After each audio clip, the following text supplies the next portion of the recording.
Hoy vamos a hablar de una parábola que habla de un patrón que busca obreros. ¿Habéis oído esta parábola? Un patrón que busca obreros.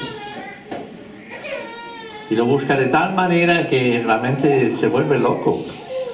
Eso es la diferencia de muchos, ¿verdad? En este mundo actualmente muchos patrones no buscan demasiado obrero, más bien los despiden, ¿no? Pero el de la Biblia nos enseña que es un patrón curioso que está buscando obreros por todas partes. Y la parábola que nos toca meditar hoy va de esto realmente. Estamos viviendo un tiempo de gran angustia. Hablamos esto de la crisis.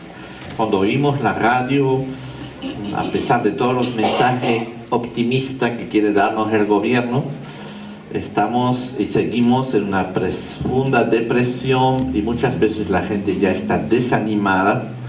No sé si iréis a votar hoy, no es un discurso político que les voy a hacer esta mañana, obviamente, no se preocupen, pero vayan a votar por lo menos. Pero bien, la economía, el paro están a la orden del día y pronto hemos sobrepasado 5 millones de gente parada en España. Y muchos se desesperan buscando trabajo, muchos están buscando incluso alimentos y cada vez hay más personas que vienen aquí a buscar ayuda, pero no solamente aquí, sino en todos los centros evangélicos y otros también. Y gracias a Dios porque estamos en un país que todavía puede proporcionar alimentos. Y gracias a Dios porque es una suerte o es un privilegio, una bendición de poder decir que nadie se muere de hambre aquí, pero lo pasan mal, eso es verdad, ¿verdad? Así que es una gracia, pero nosotros estamos reunidos porque queremos dar gracias a Dios por esta oportunidad que nos da, ante todo, de anunciar nuestra esperanza y nuestra esperanza en Cristo. ¿Estás de acuerdo conmigo? Tenemos nosotros un mensaje que dar, un mensaje no solamente positivo, sino un mensaje de verdadera esperanza, porque está basada sobre una realidad profunda.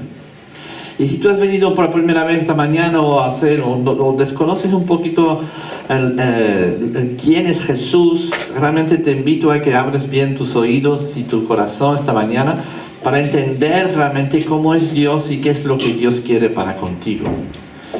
Me dirás, sí, pastor, está muy bien lo que dices, que Jesús es la solución, pero esto no me da de comer al final del día, o no me da trabajo. Muchas veces, a veces la gente se dice eso, ¿no? Dice, bueno, yo tengo fe y esto me ayuda por el mero hecho de tener fe, pero eso no me ha proporcionado trabajo. Y es verdad, es verdad. Y sin embargo, curiosamente, podemos realmente declarar con toda claridad y declararlo esta mañana: Jesús es la solución. Él es aquel que va a dar solución a tu vida, a tu persona, y no solo una solución pasajera de darte trabajo, sino una solución para la eternidad. Fíjate. Así que no somos ingenuos en nuestra solución cuando la damos, sino estamos proclamando realmente la victoria absoluta de Dios en todo. No sé si Dios va a solucionar tu problema en este mundo, en este momento, pero lo que sí sé es que su amor es infinito sobre ti, te ama, y si dejas tu vida en sus manos, Él Él hará de ti realmente lo que Él quiere que tú seas. Y lo que Dios quiere es lo bueno para ti. Okay. Estamos escuchando la palabra de Dios y me gustaría que prestara atención, ¿no? La palabra de los obreros, contratados a diferentes horas. Vamos a ver, ¿tú tienes el video listo? ¿Funciona? Vamos a escuchar.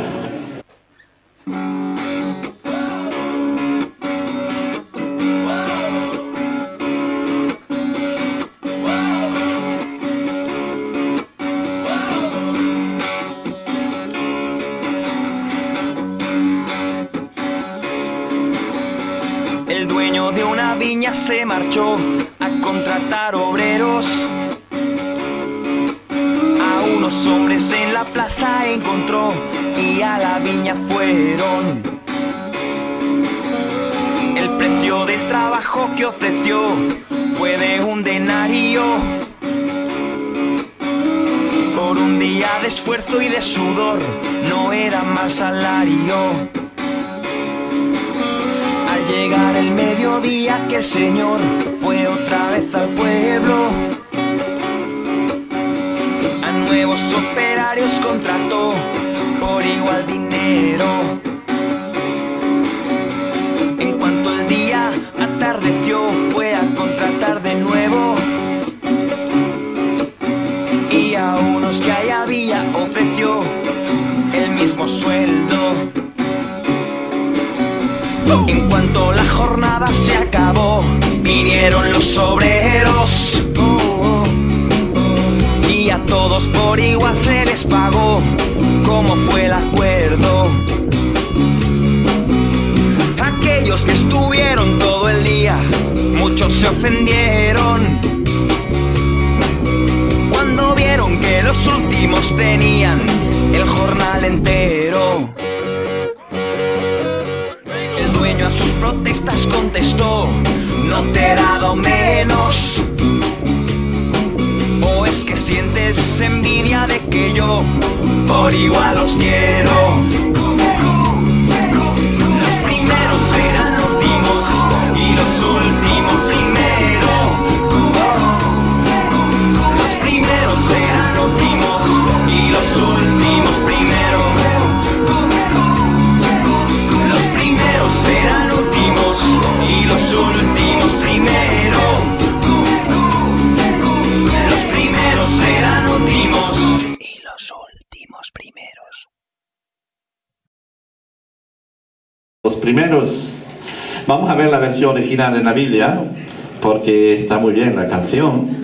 Es un buen resumen, pero la palabra de Dios tiene unas cosas muy precisas. Dice así, Mateo 21 a 16. Sucede con el reino de los cielos, es decir, en el reino de Dios, así ocurre, ¿no? Así que sucede en el reino de los cielos como con el dueño de una finca que salió muy de mañana a contratar trabajadores para su viñedo. Se arregló con ellos para pagarles el salario de 1 día y los mandó a trabajar a su viñedo. Volvió a salir como a las 9 de la mañana y vio a otros que estaban en la plaza desocupados. Les dijo: vayan también ustedes a trabajar a mi viñedo y les daré lo que sea justo. Ellos fueron. El dueño salió de nuevo a eso del mediodía y otra vez a las 3 de la tarde e hizo lo mismo. Alrededor de las 5 de la tarde volvió a la plaza y encontró en ella a otros que estaban desocupados. Les preguntó: ¿por qué están ustedes aquí todos el día sin trabajar? Le contestaron: porque nadie nos ha contratado. Entonces les dijo: vayan también ustedes a trabajar a mi viñedo. Cuando llegó la noche, el dueño dijo al encargado del trabajo: llama a los trabajadores y págales comenzando por los últimos que entraron y terminando por los que entraron primero. Se presentaron pues los que habían entrado a trabajar alrededor de las 5 de la tarde y cada uno recibió el salario completo de 1 día. Después, cuando les tocó el turno a los que habían entrado primero, pensaron que iban a recibir más, pero cada uno de ellos recibió también el salario de 1 día. Al cobrarlo, comenzaron a murmurar contra el dueño, diciendo: estos que llegaron al final trabajaron solamente 1 hora y ustedes les ha pagado igual que a nosotros que hemos aguantado el trabajo y el calor de todo el día. Pero el dueño contestó a uno de ellos: amigo, no te estoy haciendo ninguna injusticia. ¿Acaso no te arreglaste conmigo por el salario de 1 día? Pues toma tu paga y vete. Si yo quiero darle a este que entró a trabajar al final del mismo que te doy a ti, es porque tengo el derecho de hacer lo que quiera con mi dinero. ¿O es que te da envidia que yo sea bondadoso? Ahí la pregunta. Y dice la final de la historia: de modo que Los que ahora son los últimos serán los primeros, y los que ahora son primeros serán los últimos. Qué suerte que tenemos en la Biblia una historia que nos habla de patrón, de obreros, de paro, de trabajo, de contratación, de salario. Es bueno, ¿no? Porque en definitiva es un poco nuestras vidas. Y estamos todos metidos en esta idiosincrasia, ¿verdad?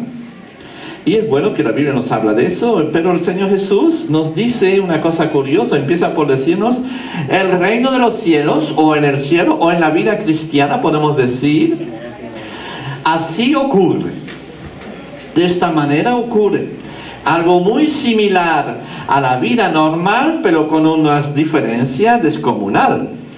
Porque el patrón en el reino de Dios tiene una actitud bastante diferente a los patrones normales de la vida corriente, ¿no? El patrón, al hilo de la historia, vemos que es un patrón absolutamente generoso, bueno, y que quiere emplear a todo el mundo. Primero lo vemos desesperado por encontrar obrero. ¿Y por qué está desesperado?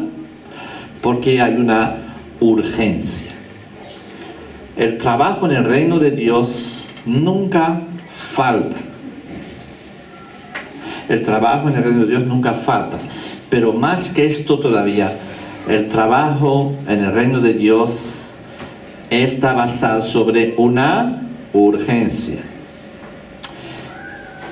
Ustedes se han sentido una vez, no agobiado, pero empujado por una urgencia. Estresado porque si no termino, parece que el mundo se acaba.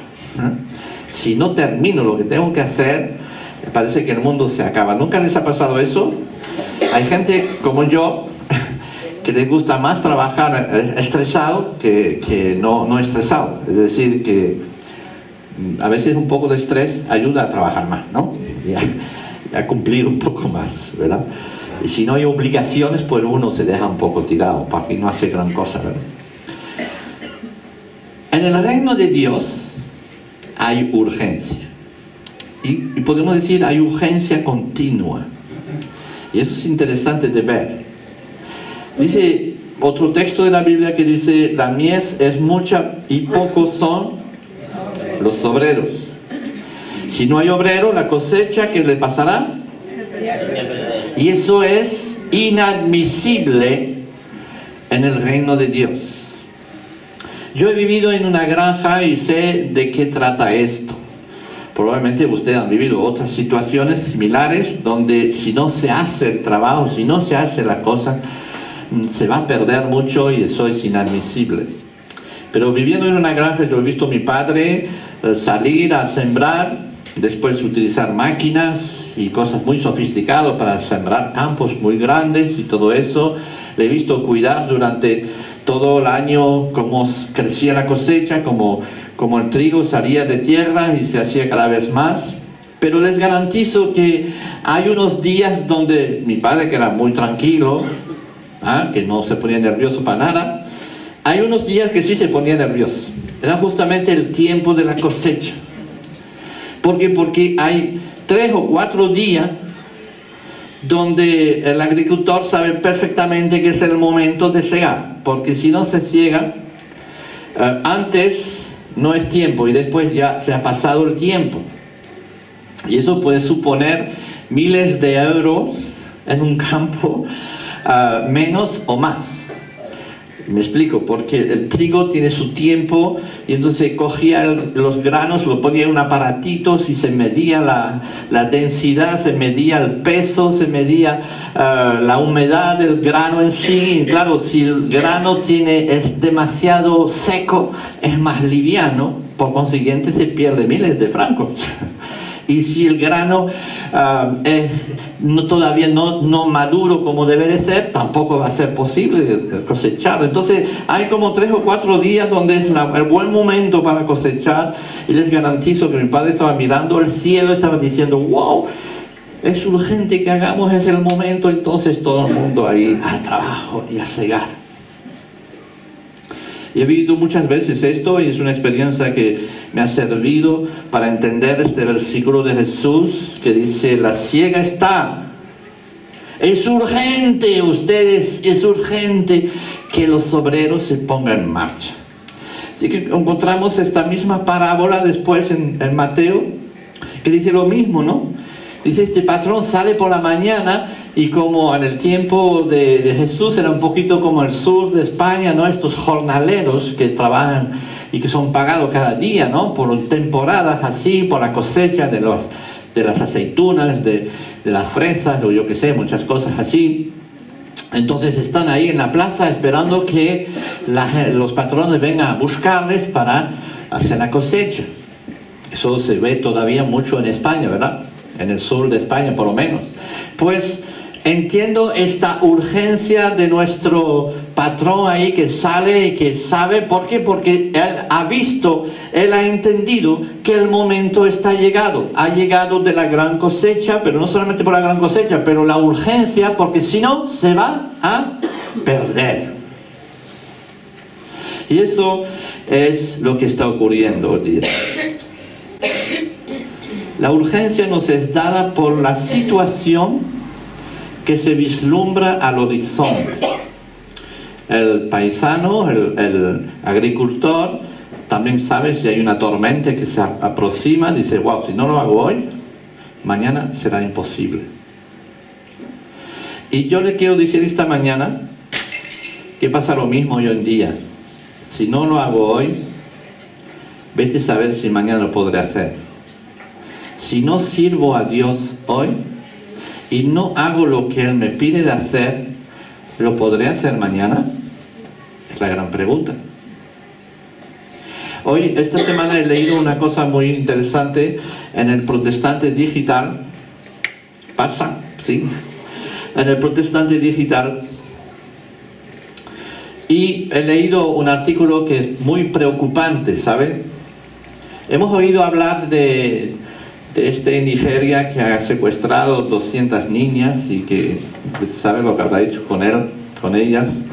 Este hombre o este grupo terrorista ha matado 2.500 cristianos en los últimos años y nunca han salido por la portada de los periódicos. Se ha visto muchas veces en internet fotografía espantosa de iglesias quemadas y gente totalmente muerta en la calle por el mismo grupo. Ahora ha secuestrado 200 niñas, no digo que es menos importante, pero entendemos que los cristianos una vez más están un poquito dejado de lado en esto de las noticias, ¿no? Y justamente el artículo acompañaba eso y decía que en Europa, en nuestra buena Europa, que vamos a votar por sus políticos, cada vez viene a ser más difícil ser cristiano. Parece increíble, ¿no? Donde fue por muchos siglos la cuna de la evangelización, Europa ahora viene a ser un sitio donde hay intolerancia. Y el observatorio reconoce distintos tipos de situaciones según afecta la libertad religiosa, la libertad de expresión, la libertad de conciencia, la discriminación política, la exclusión de los cristianos de la vida social y política, la afrenta a símbolos religiosos y finalmente los insultos, difamaciones, incidentes de odio, vandalismo y profanaciones. Y hay una corriente de anticristianismo en toda Europa. Y nosotros no nos damos cuenta porque parece que estamos en plena libertad y eso es verdad, gracias a Dios todavía, pero cada vez se está cerrando el cerco, ¿saben? Y se está poniendo las situaciones donde uno no podrá decir lo que piensa. Curiosamente se propaga la libertad de expresión, se grita por todos los lados que uno puede decir lo que piensa, pero cuando uno predica en contra del matrimonio homosexual puede ser encarcelado pronto. Y si yo doy mi opinión o empiezo a predicar lo que la Biblia dice sobre ciertos temas, entonces tengo que hacerle así como, a ver que no me arresta. Y eso va a venir cada vez peor y cada vez más grande. Y hay iglesias en la península que están cerrados, que las han cerrado, iglesia evangélica, no solamente porque no hacía mucho ruido con la música, no, ha sido cerrado justamente en este pueblo donde ha sido reprendido este alcalde machista, ¿no? O que le dijeron a este alcalde: te has pasado la raya porque has tratado de, no voy a decir qué, a los extranjeros que viven en tu municipio. Pues él ha cerrado la única iglesia evangélica de su pueblo y está prohibido estar ahí, para que veáis un poquito lo que está pasando y lo que vemos por todas partes. Y hay referencias a vandalismo, a profanaciones de iglesia, objetos sagrados en Austria, en Alemania, en España y en Francia. Y este nivel de persecución, que es muy liviana comparación de otros países, no se encontraba hace 10 años, y ahora vemos que hay una tendencia a cada vez ir a más. ¿Por qué les digo eso? Pues referente a la urgencia que acabamos de dar, cuanto más ahora es urgente para nosotros trabajar para Dios y anunciar la buena noticia. Es absolutamente urgente. Y hay una cierta pasividad en las iglesias cada vez más, de gente cada vez más que asistan a las iglesias, pero que son los obreros en la plaza esperando que se les emplee.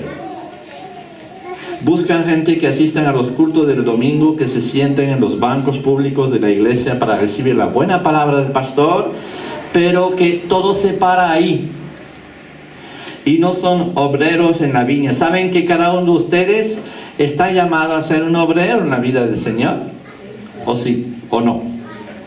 Cada uno de ustedes son llamados. ¿Por qué? Porque es un auténtico privilegio que nos hace Dios en emplearnos. ¿Saben? Hay gente que piensa que el trabajo es una maldición. Para los que no lo tienen, que lo buscan, de verdad que dicen: eso no es una maldición, ojalá pudiera tener trabajo, ¿no? Por varias razones. Primero, el salario a fin de mes, pero también porque me ocupa mi mente y me ocupa mi pensamiento, me hace vivir, me hace sentirme correctamente bien, ¿verdad? ¿Cuánto más en el reino de Dios? Les digo eso. En el reino de Dios, de lo que trata esta parábola, está diciendo esto justamente. En el reino de Dios, todos sois llamados a ser obrero con el Señor, obrero del Señor, de un patrón justo que va a pagar a todos igual, con abundancia, pero que hará de vuestras vidas algo que tenga sentido. Porque si no trabajas para el Señor, si tu trabajo no es para la gloria de Dios, no tiene sentido. Y justamente va a tener sentido cuando realmente vas a poder tener tu vida en la mano del Señor, ¿sabe? Y Dios busca en todo el mundo. Con Dios no hay contrato parcial, no hay contrato basura, tampoco hay tiempo de prueba. Y se arriesga a que los obreros inexperimentados, los novatos, los sin experiencia, incluso vengan y sabotean su viña. No le importa. Les pone a su trabajo igual, les contrata de igual manera. Y sabe perfectamente que para nosotros es el único modo de encontrar un sentido a nuestras vidas que de trabajar para Él. Eso lo sentí el día que entregué mi vida al Señor, ¿sabe? Cuando realmente entendí que el Señor había hecho una obra para mí, había dado su propia vida por mí, y que realmente entregué mi corazón al Señor, sentí enseguida que no podía hacer otra cosa. Sí, podía ir a trabajar todos los días, hombre, hay que trabajar, hay que ir al negocio o atender para ganar un salario a fin de mes, es totalmente normal. No estoy hablando de eso, pero que mi corazón esté puesto al servicio del Señor, y no solamente 10% de mi vida, sino 100% de mi vida. Eso lo sentimos cuando entregamos nuestras vidas a Cristo. ¿No crees? ¿No parece que es así? Porque algo curioso pasa en el reino de Dios. Es solo en la medida que seamos obreros de Jesús, portadores de la esperanza a los desesperados de este mundo, que nosotros encontramos sentido a nuestras vidas y encontramos esperanza. Es desde el momento que nos ponemos al servicio, empezamos a predicar la esperanza, a anunciar la esperanza, que nosotros recibimos la esperanza en nuestros corazones. Y dice el texto, y saliendo como a la hora 11, es decir, a las 5 de la tarde, ya es justo una hora antes de que cierren todos, encontró a otros parados y les dijo, ¿por qué han estado aquí parados todo el día sin trabajar? Y la pregunta que nos hace el Señor esta mañana es igual a cada uno de nosotros. ¿Por qué has estado aquí sin trabajar? Aprovecho para darle la gracia a todos los que han limpiado ayer, que vinieron, que hicieron un trabajo maravilloso, que durante incluso algunos, no voy a nombrarles, pero estuvieron ahí toda la semana pintando las paredes, pintando los suelos y haciendo muchas cosas. Pero no solamente los que han pintado, que han trabajado, que han limpiado. Yo doy gracias a los que oran, a los que diezman, a los que predican, a los que tienen grupos de caseros, a los que se ocupan de la música. Hay tantas cosas por las cuales podría agradecer a Dios por todos los que dedican algo de su tiempo para el Señor. Pero también la pregunta sigue ahí. ¿Por qué has estado desamparado toda la semana? ¿Por qué has estado desamparado?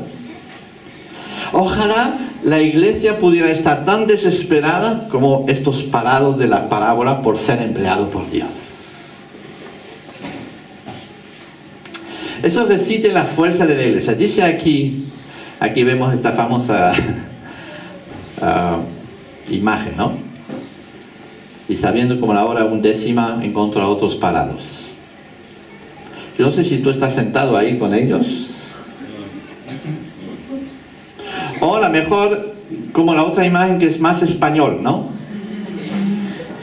Uno que trabaja y 4 que miran. Hay todo un equipo que está ahí, pero eso era un poquito para... Ahora les voy a decir realmente lo que hace la fuerza de un obrero en el Señor. ¿Por qué uno va a trabajar para el Señor? ¿Por qué uno va a decir, Señor, empléame en lo que sea? Estoy dispuesto a lo que tú quieres. Lo llamamos lo que podemos decir la fuerza de la iglesia. La fuerza de la iglesia no está puesta en obreros parados, obviamente, sino en un patrón que busca desesperado a obreros. Y Él es quien edifica la iglesia. Eso lo hará a pesar de las oposiciones, y más habrá oposición, más habrá prohibición a la palabra de Dios, más fuerza tendrá la iglesia. Y vamos a ver por qué. En Mateo capítulo 16, versículos 16 a 18, ¿pasa? ¿Sí? Dice así, y les dijo, ¿y vosotros quién decís que soy yo? ¿Recordáis esta conversación que tuvo Jesús con Pedro y sus discípulos? Es un texto muy conocido. Y dice, ¿y vosotros quién decís que soy yo? Y respondiendo Simón Pedro dijo, tú eres el Cristo, el Hijo del Dios viviente. Declaró eso desde el fondo de su corazón. Fue una declaración extraordinaria. Yo no sé si tú puedes decir lo mismo cuando hablas de Jesús, diciendo, Jesús es el Hijo del Dios viviente, el Cristo, el Salvador, el único a quien tengo que dar gloria y a quien tengo que seguir. ¿Lo puedes decir esta mañana? ¿Puedes decir un amén a esto? O sí, pues que porque me lo han enseñado y tal. Pero, ¿me entendés? La creencia profunda de que Jesucristo es el Señor absoluto de todas las cosas, y que a Él tenemos que rendir culto, y que a Él tenemos que servir, y que a Él tenemos que entregar nuestras vidas. ¿Lo puedes decir con toda claridad esta mañana, proclamar, o no? Toda la cuestión reside en esto. Y Pedro un día no solamente fue llamado por Jesús a dejar sus redes y a seguir a Jesús, y después lo siguió durante varios meses, escuchó discursos, vio milagros, fue impresionado por muchas cosas. Pero saben, hay un día el Señor Jesús le miró a los ojos y dijo: ¿tú qué? ¿Qué dices que soy yo? Y esta mañana también el Señor te está preguntando, ¿y tú? No el grupo, sino tú personalmente. ¿Quién decís o qué dices que soy yo? Y Pedro, de repente, y no creo que fue una frase lanzada en el aire tan bonita, porque el Señor Jesús conoce los corazones y sabe cuando decimos las cosas porque las hemos aprendido de memoria, o cuando realmente las sentimos. Él conoce el origen que hay en nuestros corazones, ¿de acuerdo? Conoce nuestra sinceridad profunda. Así que no podemos escondernos delante de Él. Y esta mañana, a lo mejor tú has dicho hace un momento: sí, yo creo, pero en el fondo no crees. ¿Me entiendes? Pedro, yo creo que lo dijo, realmente lo dijo de forma muy sincera. Y dijo: tú eres el Cristo, el Hijo del Dios viviente. Y Jesús, respondiendo, le dijo, y ahí viene una cosa muy curiosa. No le dijo: tú tienes razón, Pedro, qué bien, estoy contento que tú has aprendido lo que te he enseñado. Qué bien que lo que dices tú, te sabes la lección perfectamente. Yo a veces, cuando doy curso aquí, tengo tendencia a desear hacer preguntas. Yo, si habéis entendido lo que les he contado, entonces hago un examen, ¿no? Y les digo: ¿tú qué has entendido? Y cuando alguien ha entendido eso, digo: bueno, qué bien, ha escuchado la lección y ha respondido perfectamente bien. Pero ha respondido como cuando tú pones una máquina de €1 en una máquina tragapera de estas y te lo devuelve, ¿no? No es así. Aquí Pedro fue diferente. No le dijo eso a Jesús porque había aprendido una lección, sino le dijo porque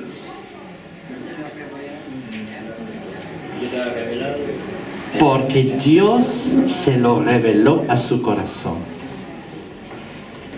Esta certeza, esta posición, esta fe, esta creencia le fue dado por arriba, y no le fue dado por una comedura de coco, ¿vale? No le fue dado porque alguien le machacó, le dijo: tú tienes que creer en esto y tú tienes que creer, y bumba. No, le fue dada por Dios mismo. Y Jesús le dijo una cosa maravillosa: bienaventurado eres, Simón, hijo de Jonás, porque esto no te lo reveló carne ni sangre, no te lo explicó este o el otro, sino que ha sido dado por mi Padre que está en los cielos, en tu corazón. ¡Wow!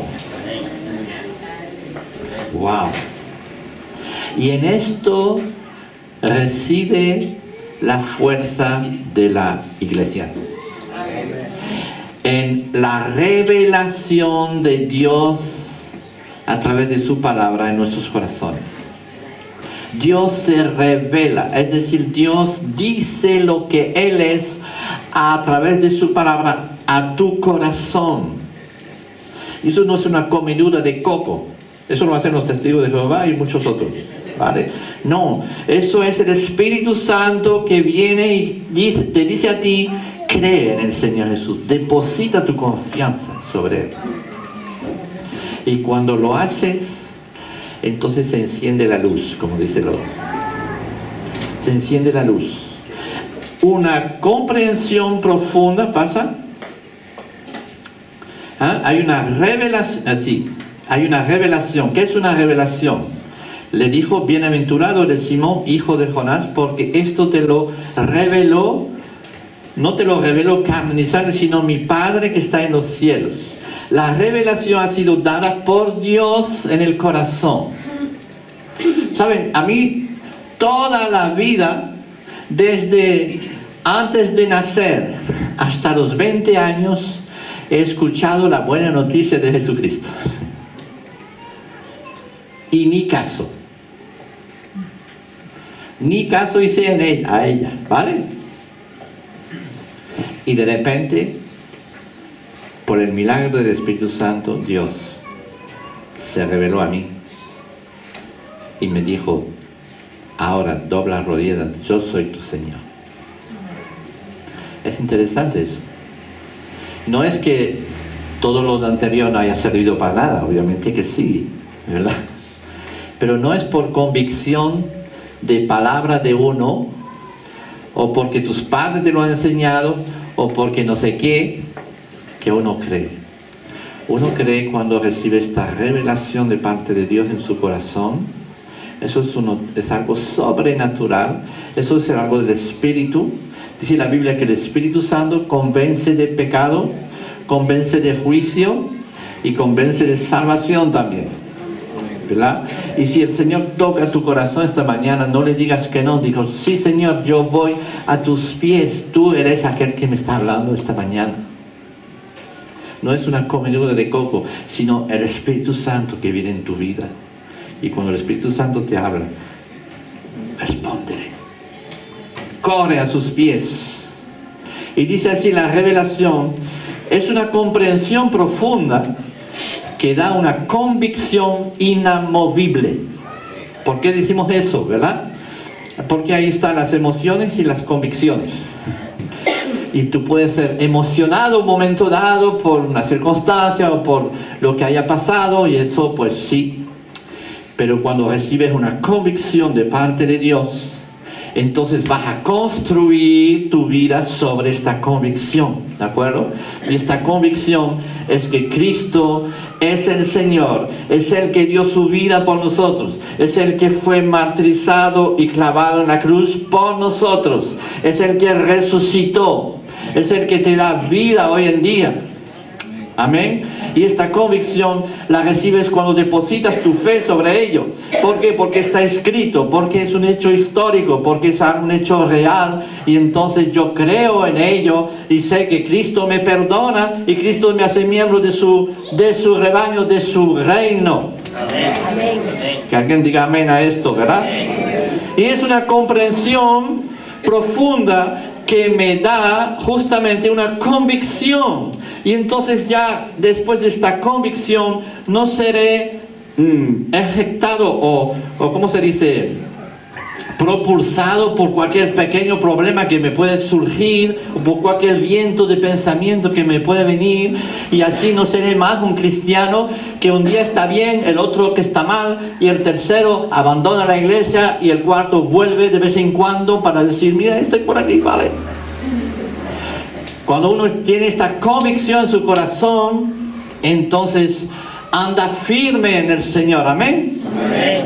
Porque ha recibido esta convicción, y no es una comedura de coco, sino que la ha recibido de parte de Dios de forma muy íntima, y el Señor le ha hablado y ahora dice con toda claridad: Jesús es el Hijo de Dios, y a Él serviré, y a Él adoraré, y a Él estaré dispuesto para todo para Él.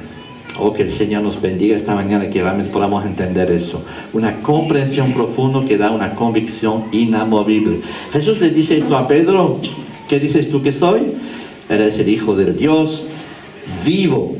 Sobre esta revelación construiré mi iglesia. Y después añade una cosa más, ¿eh? Revelación, convicción y acción.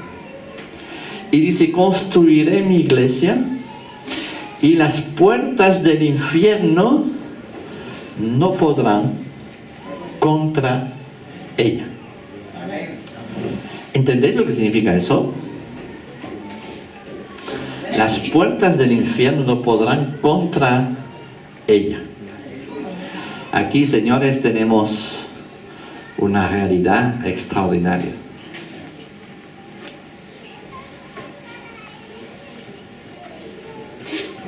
Una realidad absolutamente profunda.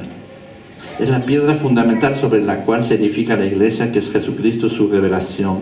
Y Jesús le dice, mira, cuando tú tienes esta revelación en tu interior, cuando tú tienes esta posición en Cristo, las puertas del infierno no pueden contra ti. Wow. No significa que simplemente vas a poder resistir los ataques, ¿no? Porque nosotros siempre decimos, ay Señor, dame el poder de resistir contra los ataques. Estamos ahí continuamente así, ¿no?